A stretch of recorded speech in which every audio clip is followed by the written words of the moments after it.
የምር ነገር ምን እናደርግሽ?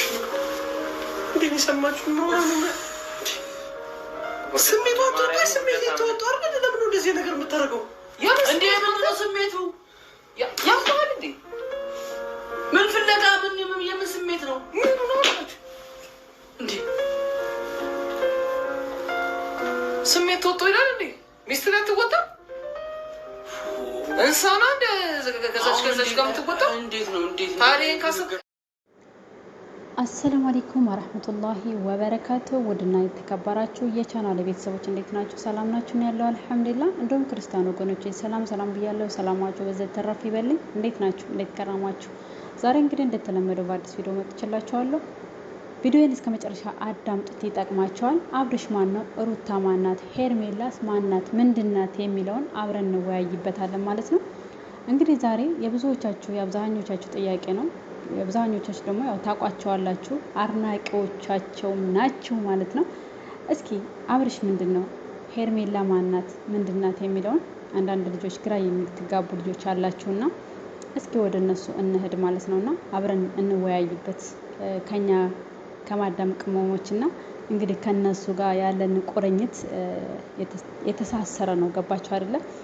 እና በተስፋ በጉጉት መቸለቀቁ ስንት ሰዓት ለቀቁ ብለን አብዛኞቻችን የምንጠባበቅ ነን ማለት ነው። ደግሞ አንዳንድ ጊዜ ስትመለከቱት ምን ትምህርት ይዘውልን ነው፣ ምን የሚጠቅም ነገር ነው የሚለቁት የሚለው ነገር የብዙዎቻችሁ ጥያቄ ነው ማለት ነውና አንዳንድ ጊዜ የራሳችንን የግል ህይወታችን ወይንም ደግሞ ፕራይቬታችንን ሚዲያ ላይ ይዘን የመጣን ነው የሚመስላቸው አንዳንድ ልጆች ማለት ነው። ለምንድን ነው የትዳራቸውን የቤታቸውን ሁኔታ በቃ በግልጽ እያንጸባረቁት የሚመስላችሁ ልጆች ስላላችሁ ነው። አይደለም። አብርሽና ሩታ በጣም የሚዋደዱ ባልና ሚስቶች፣ ልጃቸውን በአንድ በጋራ የሚያሳድጉ ጥንዶች ናቸው። ከቤታቸው ፏ ብለው ተንደላቀው ትዳራቸውን ፕራይቬታቸውን ጠብቀው የሚኖሩ ሲሆኑ በካሜራ ጀርባ ደግሞ ለድራማው እውነታ የሚመስል ሪያክሽኖችን ይዘው እየቀረቡ አክት እያደረጉ ብዙ ነገር እንደዚህ ቪዲዮዎቻቸው ከሰው ጋር ተወዳጅነት እንዲኖረው ብዙ ኦዲየንስ እንዲኖራቸው አድርጓል ማለት ነው። ገባችሁ አይደለም? ከብዙዎች አይን የብዙዎችን ቀልብ የሰረቀ የሩታ የሄርሜላ የአብርሽ ድራማ በጣም ብዙዎችን የሳበ ነው። ይሄ ደግሞ ስትሉ ምን እያስተማሩ ምን እየለቀቁ ሆነው እየፖሰቱ ሆነው ነው የሚያስተምር ነገር ስትሉ ደግሞ ጥንካሬያቸውን ያሳያል። እዚህ ጋር ጥንካሬያቸውን ያሳያል። የብዙዎች የማዳም ቅመም ህይወት መቀየር ከፈጣሪ በታች በዩቱብ በእነሱ የማይሰራ ጀግናና ዋና ዩቱበር በራሱ ኮንፊደንስ ያለው ጀግና ዩቱበር ከመቶዎቹ 20-30 ቢኖሩ ነው እንጂ 80%እና 70% ስለነሱ ነው የሚሰራው። የተለወጠው 100,000 ቢገባ 50,000 ቢገባ 200,000 300,000 ቢገባ ማለት ነው በእነ አብርሽና በእነ ሩታ የማይፈተፍት ወይንም ደግሞ የማይሰራ አንድ ዩቲዩበር ውስን ነው የምታገኙት አልኳችሁ። እነዚህ አነስተኛና ጥቃቅን ዩቲዩበሮች የኔ ቢጤ ተውት። ግን 100,000 200,000 የገቡት እንኳን ራሱ የራሳቸውን ነገር ትተው የእነ አብርሽን ነገር ነው የሚሰሩት። ገባችሁ አይደለ? ይሄ ማለት ደግሞ በእነ አብርሽ የሚሰሩት ቪዲዮ ተወዳጅነት አለው። የሚሰሩትን ነገር ሰው ይከታተላቸዋል፣ ሰው ይወዳቸዋል። ገባችሁ አይደለ? ምን እያስተላለፉላቸው ለምትሉት ደግሞ በቃ የሚያስተላልፏቸው ነገር የሚሰራ ነገር እኮ ነው። በእውነታ የሚሰራ ነገር የአንዲቱን ባል አንዲቱ ትነጥቃለች። የምናየው ነው በአረብ ሀገር ላይ የሚፈጠር ነው። በእህቶቻችን ላይ የአንዲቱን ባል አንዲቱ እየቀማ ኢጃዛ ቦታ የአባወራ ሚስት ኢትዮጵያ ልጆቿንና ባሏን ቁጭ አድርጋ ሳውዲ አረቢያ ያረገዘች አይደለም እንዴ? ይሄን እውነታ እያደረጉ ቢሰሩት ምንድነው ችግሩ? ገባችሁ አይደለ? እነሱ እንደ ድራማ መልክ የሚያመጡት የኛ ግን የህይወት እውነተኛ ታሪካችን ነው። ገባችሁ አይደል? ስላልቀረበ የማዳም ቅመም ህይወት በስደት ላይ ያለው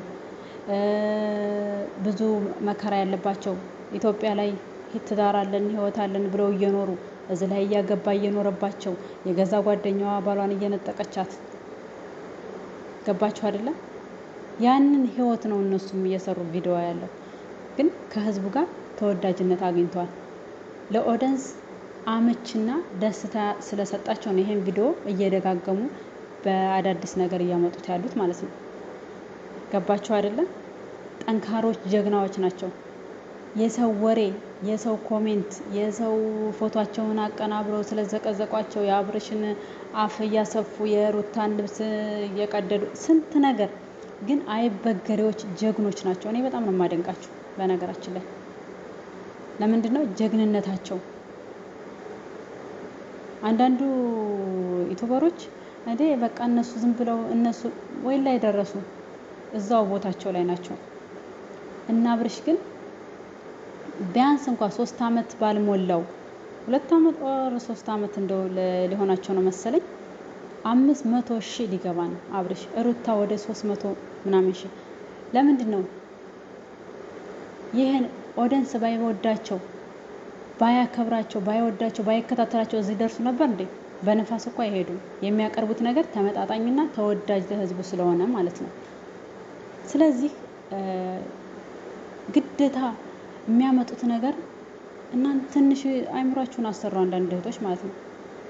የሚሰሩት ድራማ ነው። ድራማ ደግሞ ቆይ አንድ ነገር ስንሰራ ፊልም ሲሰራ እንዴት ነው? አንድ ፊልም ሲሰራ እኮ በቃ እውነት አድርገው አልቅሰው ደምተውለት ስንት ነገር ሆነውለት ያንን ነገር ብስቁልቁል ብለው ያን ድራማ እውነት እንድመስል አድርገው የሚሰሩት። የነሱ ምንድነው ችግሩ? ያው ነው በቃ ምንም ለውጥ የለውም። እና ወዶችዬ ብዙዎቻችሁ ይሄን ይመስላል። ለመጠንከር እንደነሱ ጠንካራ ሆናችሁ ጀግና ሆናችሁ በሀገሮቻችሁ ላይ ቤተሰቦቻችሁ ጋር እህት ወንድሞቻችሁ ጋር ዘና ፈታ እያላችሁ መኪናቸውን ገዝታችሁ ቤታችሁን ገዝታችሁ ልጆቻችሁን እያፈራችሁ በሀገራችሁ ላይ ዘና ብላችሁ የምትሰሩ ድራማ ነው። ከማዳም ቤት እንደዚህ እየተበሰቆል ደፋ ቀና እያላችሁ እየሰራችሁ እኔ እንጃ ብቻ።